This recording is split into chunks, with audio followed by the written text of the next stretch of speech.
Olá, sejam bem-vindos a mais uma leitura do Evangelho no Lar. Eu sou Camila Sanches, a sua corretora de lares.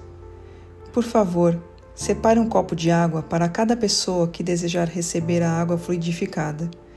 E se você tiver algum animal de estimação, faça a limpeza das vasilhas e coloque água nova. Vamos iniciar com a oração de abertura. Rogamos ao Senhor Deus Onipotente que envie bons espíritos para nos assistir, que afaste os que poderiam nos induzir em erro e que nos conceda a luz necessária para distinguir a verdade da impostura. Afasta também os espíritos maldosos, encarnados ou desencarnados, que poderiam tentar lançar a desunião entre nós e nos desviar da caridade e do amor ao próximo. Se alguns procurarem introduzir-se aqui, faz que não encontrem acesso no coração de nenhum de nós. Bons espíritos que se dignam a vir nos instruir, nos tornem dóceis a seus conselhos. Nos livrem de todo pensamento de egoísmo, orgulho, inveja e ciúme.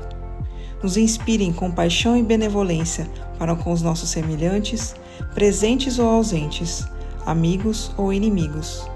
Façam que, finalmente, pelos sentimentos de que fomos animados, reconheçamos sua benéfica influência. Deem aos médios que escolheram para nos transmitir seus ensinamentos a consciência da santidade do mandato que lhe é confiado e da gravidade do ato que vão realizar, a fim de que o façam com o fervor e o recolhimento necessários. Se na reunião houvesse pessoas que a ela tenham vindo atraídas por outros sentimentos que não os do bem, abram seus olhos à luz e perdoem-nos, como nós perdoamos se vierem com más intenções. Pedimos especialmente ao espírito de André Luiz, nosso guia espiritual, que nos assista e que vele por nós. A leitura de hoje do Evangelho segundo o Espiritismo de Allan Kardec é do capítulo 14, Honrar Pai e Mãe, Piedade Filial, itens 1 a 4. Conhecem os mandamentos: não cometer adultério, não matar, não roubar, não dar o falso testemunho, não causar dano a ninguém, honrar pai e mãe. Honrem seu pai e sua mãe, a fim de viverem longo tempo na terra que o Senhor seu Deus lhes dará.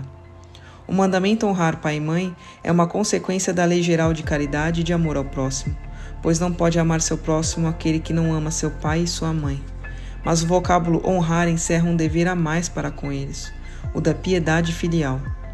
Deus quis mostrar com isso que ao amor é necessário acrescentar o respeito, as atenções, a submissão e a tolerância, o que implica a obrigação de cumprir para com eles, de maneira ainda mais rigorosa, tudo o que a caridade ordena para com o próximo. Esse dever se estende naturalmente às pessoas que fazem as vezes de pai e de mãe e que têm maior mérito quanto menos obrigatório é para elas seu devotamento. Deus pune sempre com rigor toda violação desse mandamento. Honrar pai e mãe não é somente respeitá-los, é também assisti-los na necessidade. É proporcionar-lhes repouso na velhice. É cercá-los de cuidados como eles fizeram conosco em nossa infância. É particularmente para com os pais sem recursos que a verdadeira piedade filial se mostra. Obedecem a esse mandamento aqueles que julgam fazer um grande esforço ao lhes dar o estritamente necessário para não morrer de fome, enquanto eles próprios de nada se privam, ao confiná-los nos piores cômodos da casa para não deixá-los na rua, reservando para si o que há de melhor, de mais confortável? Que se deem por felizes quando os filhos não o fazem de má vontade e não os obrigam a comprar caro o que lhes resta a viver, descarregando sobre eles as fadigas da manutenção da casa. Caberá, pois, aos pais velhos e fracos tornar-se criados de filhos jovens e fortes? Sua mãe lhes vendeu o leite quando eles estavam no berço? Contou suas vigílias quando eles estavam doentes? Contou seus passos para lhes dar o de que necessitavam? Não é somente o estritamente necessário que os filhos devem dar a seus pobres pais. Devem-lhes também, na medida do possível, as pequenas amenidades do supérfluo, as solicitudes, os cuidados afáveis, que são apenas os juros daquilo que receberam, o pagamento de uma dívida sagrada. Somente nisso consiste a piedade filial aceita por Deus. Ai, pois, daquele que esquece o que deve aos que o ampararam em sua fraqueza, que com a vida material lhe deram a vida moral, que muitas vezes se impuseram duras privações para lhe garantir o bem-estar.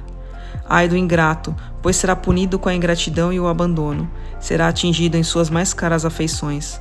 algumas vezes já na vida presente, mas certamente em outra existência, na qual deverá sofrer o que tiver feito os outros sofrer. Alguns pais, é verdade, descuidam de seus deveres e não são para seus filhos o que deveriam ser. Mas cabe a Deus puni-los e não a seus filhos. Não cabe a estes recriminá-los, porque eles próprios talvez tenham merecido que assim fosse. Se a caridade torna a lei pagar o mal com o bem, ser piedoso com as imperfeições dos outros, não falar mal do próximo, esquecer e perdoar os erros, amar até mesmo os inimigos, como essa obrigação não deverá ser maior ainda para com os pais? Os filhos devem, portanto, tomar como regra de conduta para com seus pais todos os preceitos de Jesus relacionados com o próximo e ter presente que todo procedimento censurável com os estranhos é ainda mais censurável com relação aos parentes próximos, e que aquilo que talvez não passe de simples falta no primeiro caso pode tornar-se crime no segundo, porque a falta de caridade se soma à ingratidão. Deus disse: honrem pai e mãe, a fim de viverem longo tempo na terra que o Senhor seu Deus lhes dará. Porque, pois, promete como recompensa a vida na terra e não a vida celeste? A explicação está nas palavras, que Deus lhes dará, extintas na fórmula moderna dos 10 mandamentos, o que lhes desnaturam o sentido. Para compreender essas palavras, temos de nos reportar à situação e às ideias dos hebreus na época em que foram pronunciadas. Eles nada sabiam ainda da vida futura. Sua visão não se estendia para além da vida corporal.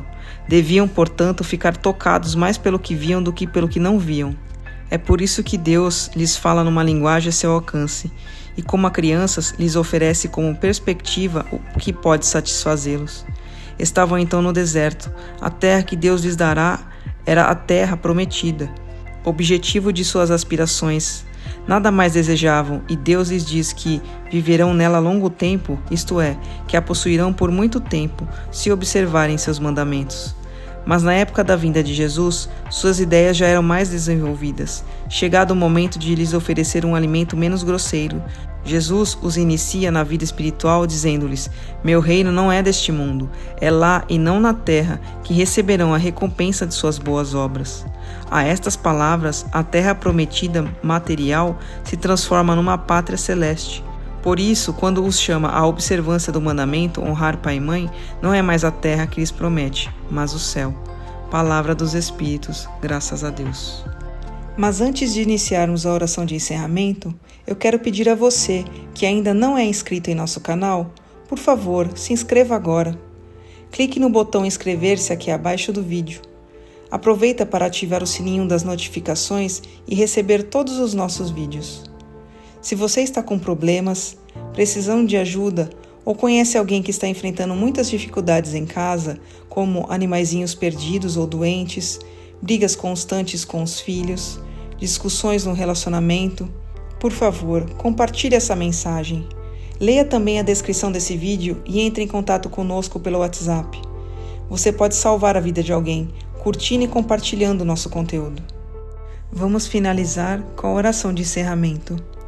Agradecemos aos bons espíritos que se dignaram vir comunicar-se conosco e lhes rogamos que nos ajudem a pôr em prática as instruções que nos deram e façam com que, ao sair daqui, cada um de nós se sinta fortalecido na prática do bem e do amor ao próximo.